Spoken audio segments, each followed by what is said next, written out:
Satu Anies Rashid Baswedan ini menyebut pernyataannya yang bilang seorang capres tidak perlu berjoget jika memiliki gagasan. Menurut Anies, pernyataan yang ia lontarkan merupakan spontanitas dan tidak ditujukan secara spesifik kepada siapapun.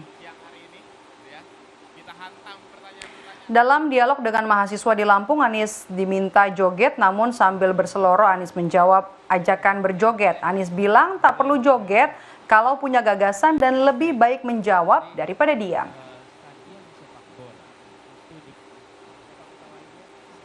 Mau joget dulu sedikit biar rileks?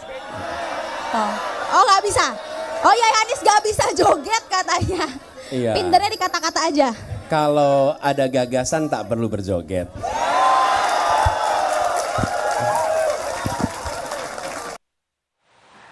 Calon Wakil Presiden nomor urut 1 Muhaimin Iskandar hari ini berkampanye di